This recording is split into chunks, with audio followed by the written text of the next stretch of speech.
नमस्कार. मी श्रीमती सरला शामराव कामी कुमावत जिल्हा परिषद प्रशाला शेवणा येथे शिक्षिका म्हणून काम करते.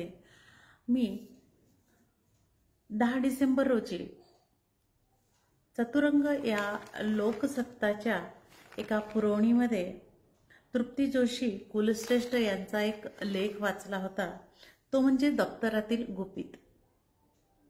अतिशय समाजाला भेडसावणारा आणि पुन्हा एकदा मनाला हलवून सोडणारा असा हा लेख होता. खरं तर आपण मुलांना वाढवत असताना, त्यांना वेगवेगळ्या प्रकारचे संस्कार देत असताना त्यांचा मनाचा किंवा त्यांच्या सामाजिक दृष्टिकोनाचा आपण विचार करण्यास कुठेतरी कमी पडत आहोत अशी एक भावना निर्माण व्हायला लागली आहे. असाच काही एक लेख होता, तो दप्तरातलं गुपित, आणि याच विषयावर आपण येथे बोलणार आहोत. दप्तरामध्ये मुलांच्या काय काय गुपित लपलेलं असतं हे म्हणजे अगदी मनामधल्या गुपित असलेल्या काही प्रश्नांबद्दल किंवा विचारांबद्दलही असतात.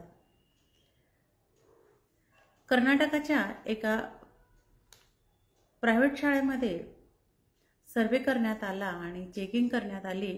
त्यावेळेस या मुलांच्या दप्तरांमध्ये सिगरेट, दारूची बाटली, ड्रग्ज, निरोधचे पॉकेट्स अशा प्रकारे असंख्य गोष्टी दप्तरात आढळून आल्या.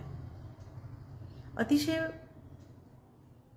कल्पनेच्या बाहेरच्या या गोष्टी आहेत, परंतु आज उघडपणे चर्चा करण्याची वेळ आलेली आहे, म्हणून मी आपल्याशी हा संवाद साधत आहे. मुलांना आपण वाढवत असताना छोट्या छोट्या गोष्टी जेव्हा ते लहान असतात तेव्हा आपल्या आईवडिलांना सांगत असतात. शाळेत काय घडलं, कोणी मारलं, कोणी बोललं, कोणी रागवलं, कोणी स्तुती केली, या सगळ्या गोष्टी आपल्या आईला किंवा वडिलांना ते सांगत असतात. पण हळूहळू यांचं वय जसं वाढत जातं तसे यांचे सिक्रेट तयार होत जातात. आणि हा सिक्रेट म्हणजेच हा गौप्यस्फोट करणारा एक भाग आहे. किशोरवयीन मुलं जे असतात 8वी ते 12वीचे, या मुलांमध्ये स्वतःचा एक मनाचा एक कप्पा वेगळा तयार होत जातो की त्यामध्ये कोणीही डोकावू नये, त्यामध्ये कोणी हस्तक्षेप करू नये. मी काय करत आहे, मी कसं राहावं, मी कसं बोलावं किंवा मला काय वाटतं हे सर्व माझ्या मनासारखं व्हायला हवं, यात कोणीही हस्तक्षेप करू नये असं त्यांचे विचार झालेले असतात. आणि हेच एक सिक्रेट म्हणजे अतिशय घातक वळणावर नेणारं असतं. त्यांना आपण बोलायला संधी दिली तर त्या काही गोष्टी बाजूला ठेवून लपवून आईशी किंवा वडिलांशी किंवा शिक्षकांशी ते संवाद साधत असतात. मग ह्या काही गोष्टी म्हणजे त्यांचे सिक्रेट असतात. मग ही सिक्रेट खूप घातक आहे.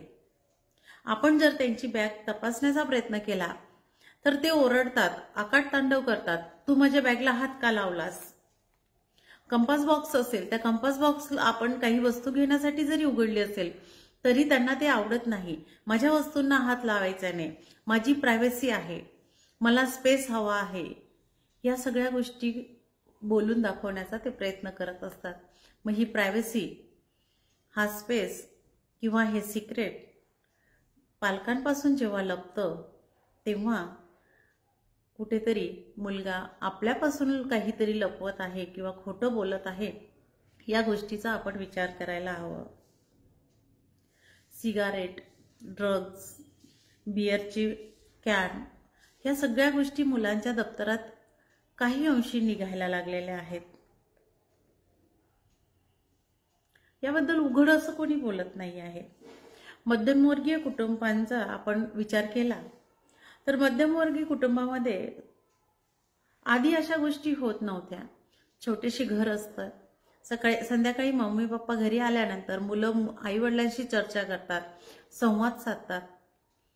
त्यांना असं वेगळी खोली नसल्यामुळे त्यांना लपवण्यासारखं काही नसतं.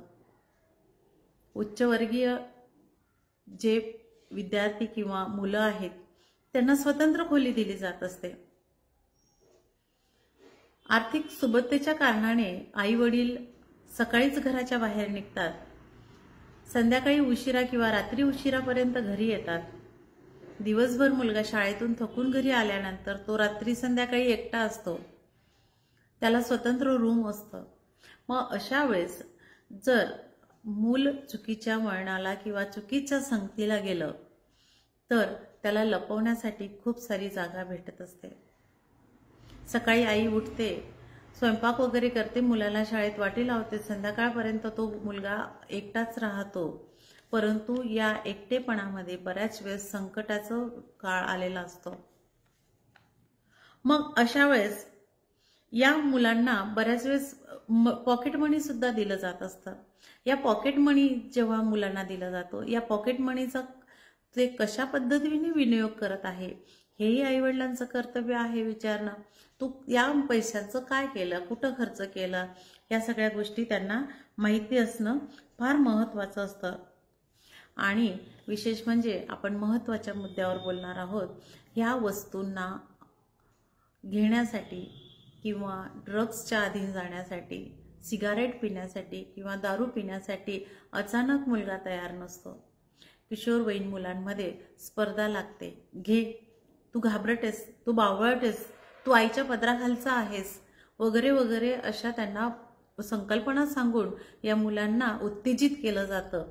आणि उत्तेजित केल्यानंतर एकदा का मुलांच्या हातात सिगारेट पडली, बिअरची कॅन पडली किंवा ड्रग्स घेण्याचं काहीतरी साधन त्यांच्या हातात पडलं की त्यांना व्यसन लागत जातं. या गोष्टी आईवडिलांना माहिती नसतात. म्हणून आईवडिलांनी नेहमी आपल्या मुलांशी मित्र आणि मैत्रिणीप्रमाणे संवाद साधायचा असतो. बऱ्याच वेळेस पालकांना या गोष्टीपासून काही गोष्टी माहिती असतात, परंतु ते काही पर्यायाने, काही कारणाने ते दाबून ठेवण्याचा प्रयत्न करतात की माझ्या मुलाला कोणी काही म्हणेल का, मला कोणी माझ्या नावाने बदनाम करेल का, की मला माझ्या मुलांना संस्कार लावता आले नाही, मला लोक कुणीतरी कमी असलेलं, आईवडील होण्यासाठी अक्षम असल्याचं काहीतरी बोलतील का, या कारणाने पालक या समस्या लपवून ठेवत असतात.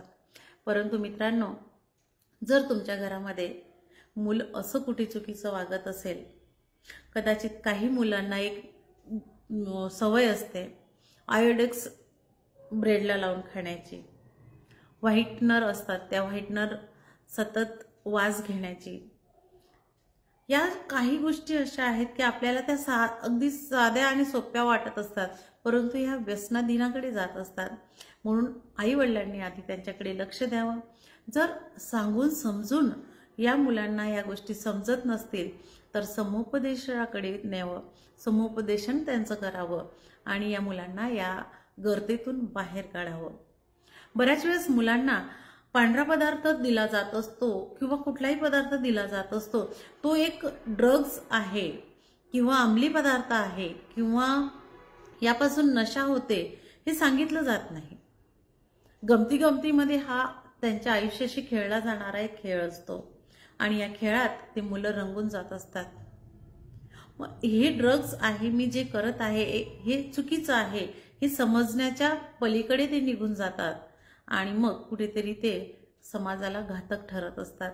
चिडचिडापणा, हायपर होऊन बोलणं, सतत आईवडिलांचं समजावून सांगणं चुकीचं वाटणं, सतत झोपून राहणं, सतत आपल्या मनासारखं हायपर रिॲक्ट करणं, मुलांमध्ये एकत्र न राहता कुठेतरी कोपऱ्यात बसावं, कोणी माझ्याशी बोलू नये, हे लक्षणं जेव्हा जाणवायला लागतात तेव्हा आईवडिलांनी त्या मुलांना समजवलं पाहिजे.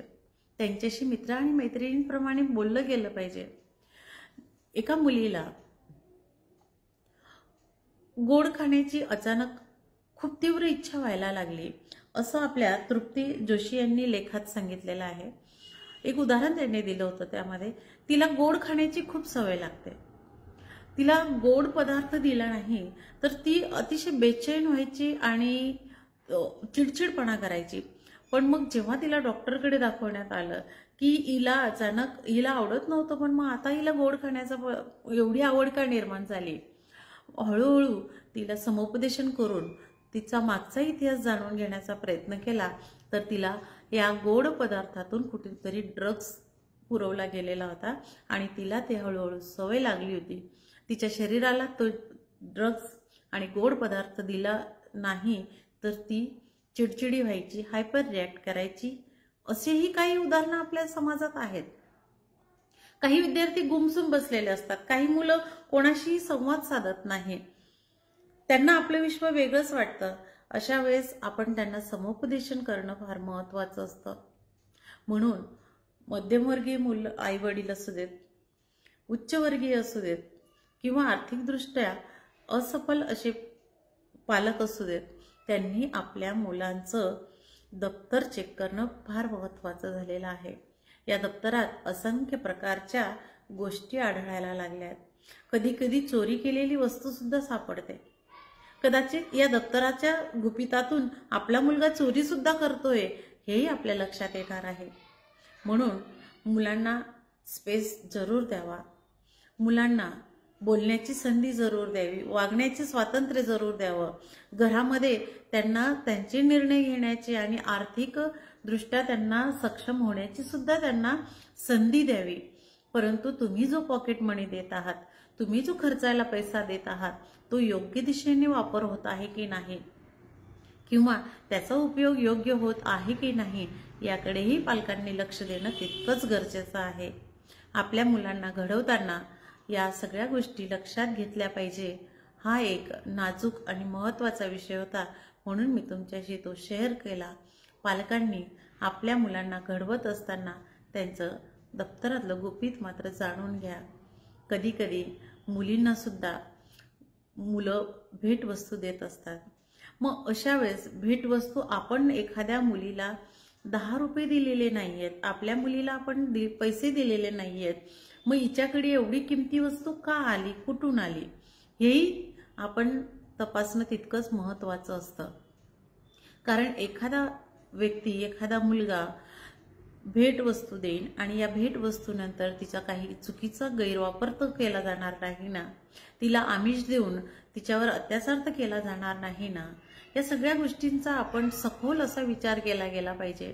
म्हणून वारंवार पालकांनी आपल्या विद्यार्थ्यांशी, आपल्या मुलांशी संवाद साधणं तितकंच गरजेचं आहे आणि या संवादात मुलांचे मित्र आणि मैत्रीण होणं खूप गरजेचं आहे. धन्यवाद.